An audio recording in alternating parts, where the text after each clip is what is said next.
She set the folder on my kitchen table, the way you set down something you've already decided about, flat, final, like a verdict. "Just sign these, Mom," my daughter said, still looking at her phone. "It's already handled. We listed the house last week. The offer came in yesterday, $240,000. I accepted it this morning." I looked at the folder.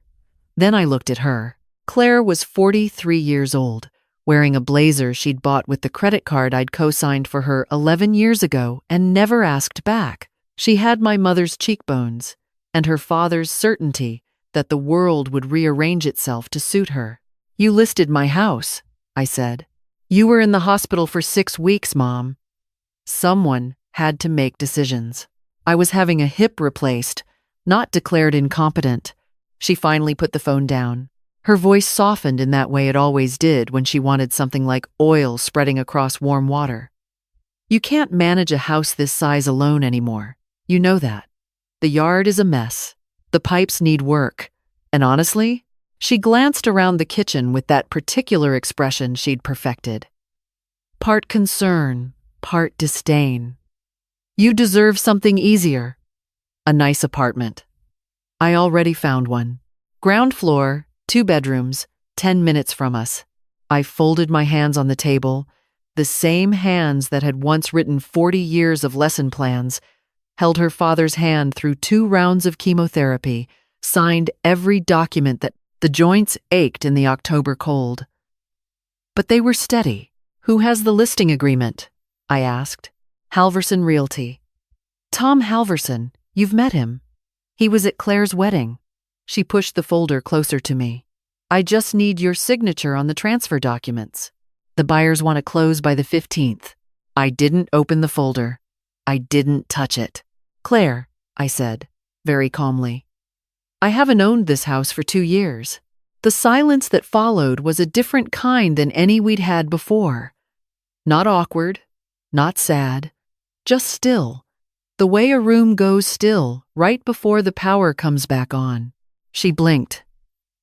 "The house was transferred into an irrevocable trust in August 2 years ago. I am the sole beneficiary during my lifetime.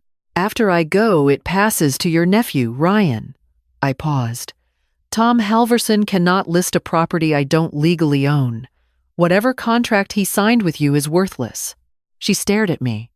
I watched her face move through 3 different reactions: confusion, then calculation, then something that looked almost like anger but landed closer to fear. "That's Mom. That can't be right. You never told me. I didn't need your permission." She stood up.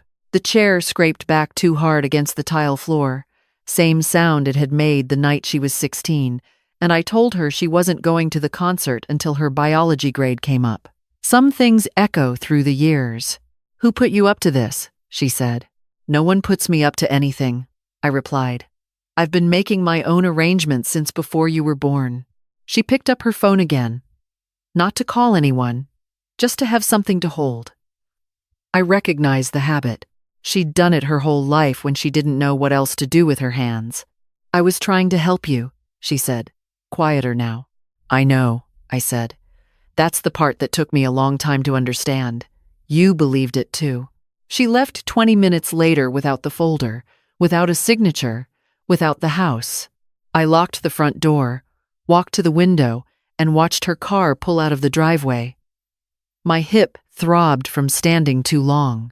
I sat down slowly in Raymond's old chair by the window, the one with the armrest he'd worn smooth over 30 years of Sunday mornings, and I let myself breathe. The chair still smelled faintly like him. Cedar and coffee. I had never replaced it. The house on Birchwood Lane was 41 years old. We bought it in 1983, Raymond and I, with a down payment that had taken us 4 years to save. 2 bedrooms, 1.5 baths, a yard that was never quite as neat as the neighbors, a kitchen that had fed every version of this family there ever was. I remember the morning we got the keys. Ryan was 3 months old, asleep in the car seat. Claire was just a possibility then. Raymond carried the car seat up the front steps while I unlocked the door for the first time, and we stood in the empty front room with the afternoon light coming through the windows, and Raymond said, "This is where we get to be a family." He meant it simply. He always meant things simply. He died 9 years ago. Pancreatic cancer, fast and merciless, the kind that doesn't give you time to argue. We had 4 months between diagnosis and the end, and we used every one of them. In those 4 months, Claire visited 3 times. Ryan, who was 19 and in his first year of college, drove home every weekend. I had not forgotten that. After Raymond was gone, the house became mine in the fullest sense, not just legally, but in the way you inherit the weight of a place when you're the last one who remembers everything that happened inside it. The pencil marks on the doorframe measuring the kids' heights. The stain on the hallway carpet from the Christmas Eve when Ryan knocked over the cranberry punch and we all laughed too hard to be upset. The slightly uneven kitchen cabinet that Raymond always meant to fix and never did. Claire had a different relationship with this house. She visited for holidays, sometimes. She called it the old place and that big yard, and once, memorably, all that deferred maintenance. She had been suggesting I downsize since Raymond's funeral. The year I turned 68, I had the hip replaced. 6 weeks in the hospital and a rehabilitation facility. I had arranged everything before I went in. The neighbor would collect my mail. Ryan had my health directive. My attorney had an updated key contact list. What I did not know, until I came home, was that Claire had used my absence differently. I found out from my neighbor Dorothy, who mentioned it gently over the fence 3 days after I got home. A realtor had come by to take photographs. There'd been a showing. Dorothy had assumed I knew. I thanked her and went inside and sat for a long time in Raymond's chair. I want to be clear about something. The house was never the real injury. The house was already protected. I had seen to that. What hurt was the assumption underneath the action. The assumption that I was already fading, that my opinions about my own life had become optional, subject to someone else's approval, that she could simply handle things while I was gone. The way you handle things for someone who can no longer handle them for themselves. I was not that person. Not yet. Maybe not ever. But I had spent enough years being quiet about it. My attorney's name is Barbara Coyne. She has been practicing estate law in this county for 30 years, and she takes no nonsense from anyone, which is why I chose her. I called her the morning after Claire's visit. "I heard from Tom Halverson's office," she said before I'd finished explaining. "He called yesterday," confused. I told him the listing agreement was void. He was not pleased. Neither was my daughter. "I expect not." Barbara paused. "How are you holding up?" "Clearly," I said. Which is a surprise, honestly. I thought it would hurt more. "Sometimes it hurts less once you've already done the hard part," she said. "You did the hard part 2 years ago. You don't have to do it again." She was right. 2 years ago, when I first transferred the house into the trust, I had sat in Barbara's office with the papers in front of me and cried. Not because I was sad, because I was finally, undeniably certain about what I was doing. Sometimes the right thing feels like grief at first. You're letting go of the idea that things might still turn out differently. I asked Barbara to confirm the full account, all the trust documents, all the financial access, all the authorized parties. I wanted to look at everything in the clear light of what had just happened. She pulled up the records, and we went through it together. The house was safe. The investment account was safe. The only access Claire had ever had was to a small joint checking account I'd opened for emergencies when I was going into surgery, $3,000. Enough to cover any unexpected costs. She had withdrawn $2,400 of it while I was in the rehabilitation facility. "Office supplies," she'd written in the memo line. "Receipts for a home goods store?" I stared at that figure for a long time. $2,400 for office supplies. "Add it to the record," I said. "Already noted," Barbara said. "I want to tell you about Ryan. He is 28 years old. He teaches 7th grade science at a middle school, 40 minutes from here. He drives a 10-year-old Honda that needs new brake pads, lives in a 1-bedroom apartment with 2 houseplants he has somehow kept alive for 3 years, and calls me every Sunday morning without fail. He calls to ask how my week was. He calls to tell me about a student who finally understood something. He calls because he likes talking to me. He has never once asked me for money. Not for the car, not for the apartment deposit, not for his master's degree, which he completed while working full-time. When I offered, once, to help with his student loans, he said, "Grandma, I've got it," and then, a beat later, "But thank you." Really, 2 words that his mother had never learned to say consecutively. The Sunday after Claire's visit, Ryan came by for dinner. I'd made chicken and rice, nothing special. He brought a half-decent bottle of wine and a library book he thought I'd enjoy. He noticed the folder still sitting on the kitchen counter. I hadn't moved it. "What's that?" he asked. "Your mother's plan for my house." He read through it quietly while I finished cooking. When he set it down, his face was careful. Ryan was always careful with me, not in the way that children are careful around something fragile, but in the way of someone who understood that the truth had weight and he wanted to carry it properly. "She really listed it without telling you? Accepted an offer and everything." He was quiet. Then, "Are you okay?" "Tu hatter vetter." "I'm fine," I said. "I'm better than fine, actually. I took care of it a long time ago."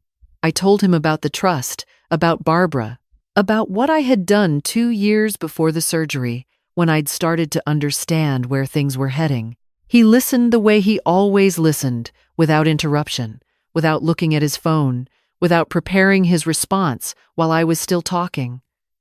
It was such a simple thing. I had not realized, until it became rare, how much it cost to give someone that kind of attention. When I finished, he looked at me for a long moment. "Because you would have tried to fix it," I said. "And it wasn't yours to fix. It was mine." He nodded. He understood. "Ryan," I said, setting down the wooden spoon and turning to face him, "I want to change my will." He set the wine glass down. "Okay," he said slowly. "Not because I'm dying, not because I'm in a panic, because I have been thinking clearly for 2 years about what I want to leave behind and for whom, and I want to tell you to your face." "Grandma, you don't have to. Let me finish." I pulled out the chair across from him and sat down. "I have watched you build your life without asking anyone for the foundation. I have watched you show up here, every Sunday, not because you wanted something, but because you thought I might be lonely. I have watched you teach children who nobody else believed in, for a salary that would embarrass your mother, and do it with more dignity than she has ever shown at any job she's ever had." He looked down at the table. "I am not leaving you money so that you owe me.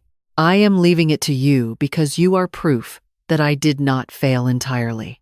My voice cracked once, just slightly, and because Raymond would have wanted it this way, Ryan didn't say anything for a while. Outside, the October wind moved through the oak tree in the backyard, the one Raymond planted the year Claire was born. It was enormous now. "I'd still come on Sundays," he said finally, "even if you left me nothing." "I know," I said. "That's the whole point." We ate dinner. He did the dishes. We talked about his students, about the oak tree, about the brake pads he kept putting off. He didn't ask about the money.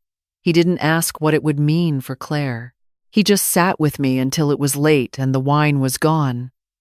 And then he hugged me at the door in that way of his, careful and warm, like he was making sure I was real. After he left, I stood in the hallway for a long time. Raymond had a box of letters in the closet shelf, the kind of box that people accumulate without meaning to. Old birthday cards, Christmas notes, a few letters from his mother, and tucked underneath, in a plain white envelope with my name on the front in his handwriting, something I'd found 6 months after he died and never been able to read past the first line without crying. I went to get it now. I made tea, sat down at the kitchen table, and opened it for the second time. Margaret, if you're reading this, I've been gone long enough that you've stopped looking for me in the other room. That's probably good.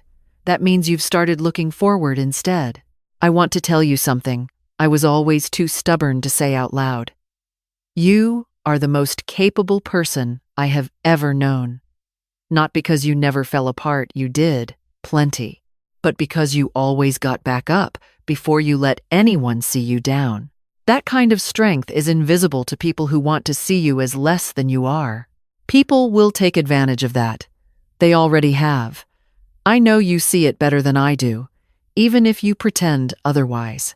I know you've been making excuses for Claire since she was in high school, and I know it costs you something every time. I'm not asking you to stop loving her. I'm asking you to stop letting her define what your love is worth. You don't owe anyone a version of yourself that makes them comfortable at your own expense. When the time comes, and I know you, so I know you'll know exactly when it comes, choose yourself first. Not out of spite, just out of honesty. You've earned that. Whatever you do with what we built, make sure some part of it goes somewhere that matters, somewhere that would have made your mother proud. You know what I mean? I love you.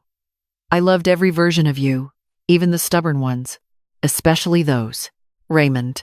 I folded the letter carefully and held it for a while. Outside, the wind picked up and the oak tree moved again, and I thought about the way Raymond used to stand at the kitchen window watching it, coffee in hand, not saying anything, just watching.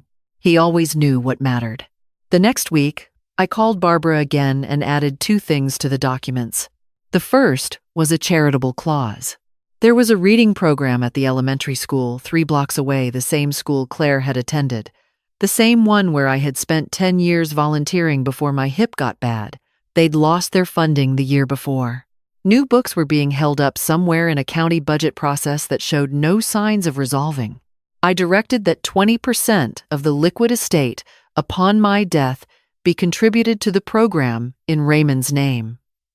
No ceremony, no plaque, just the books. The second was a letter to Ryan. Barbara printed it on good paper, sealed it, attached it to the trust filing. My copy went in the nightstand drawer beside Raymond's. Ryan. By the time you read this, I hope you are old enough to understand what I'm about to say without it making you sad. You reminded me, in the last years of my life, that kindness is not weakness, that showing up is not weakness, that saying thank you and meaning it is not weakness. The world will try to convince you otherwise, particularly the parts of the world that benefit from you being afraid to ask for what you need. Don't believe it. Use this money for something that takes you forward, not backward, not sideways. Forward. Buy the car that doesn't worry you. Take the trip you've been talking about for 4 years. Give to something that would have made your grandfather smile. And if anyone ever makes you feel that you have to earn love by being useful, leave. That is not love. That is a transaction with better lighting. You were the best part of the end of my story. Love. Grandma. A month passed. The leaves came off the oak tree. I raked them myself, slowly, 2 days before Ryan came and did the back half. He didn't make a fuss about it, just picked up the second rake from the garage and started working. We raked in comfortable quiet. Claire called twice. The first call was short, her voice careful. She wanted to talk. I told her I was listening. She said she'd been worried about me, that she'd only meant to help, that I should have told her I was making changes to the estate. I said she should have asked me what I needed, instead of deciding on my behalf. She said she didn't think I'd taken it so personally. I said I hadn't taken it personally at all, I'd just finally taken it seriously. The second call was harder. She was crying, which she rarely did, and the crying was real, which she also rarely allowed. She said she knew she'd gotten it wrong. She said she didn't know how to talk to me, that she never had, that it felt like I was always already disappointed before she said anything. I told her I was not disappointed in her. I was just done pretending that what she had done was acceptable because she meant well. There was a long silence after that, and then she said, "I don't know how to fix it." I said, "I know. That's what happens when you wait too long." But I kept my voice even when I said it, because I wasn't angry anymore. I told her I loved her. I did. I would always love her. But loving someone and allowing them to treat you as a resource were two different things, and I was 70 years old and had run out of reasons to confuse them. She didn't come over that month. I didn't push it. One Thursday in November, I drove myself to the elementary school on Maple Street and asked for the principal. A young woman came out, maybe 35. Tired in the way that teachers get tired in November when the year has hit its full weight. I told her my name. I told her I understood the reading program had lost its county funding. I told her I had been thinking about how to fix that. She looked at me the way people look when they're waiting for the catch. "No catch," I said. "I just want to make sure the books get there." She took me on a tour. The reading room was 3 tables and a shelf with gaps where the newer titles used to be. A boy with glasses sat in the corner, reading something small and battered, completely absorbed. He didn't look up when we walked in. I liked him immediately. On my way out, the principal shook my hand and held it a moment longer than necessary. "Mrs. Calloway," she said, "can I ask why you chose us?" I thought about Raymond, about the way he used to say that you didn't need to leave behind something grand, you just needed to leave behind something true. "My husband would have liked this room," I said. I drove home through the early dark of November, leaves still skittering across the road, heat running in the car. I was not unhappy. I was not afraid. The hip ached in the cold, the way it always did now, but it held me.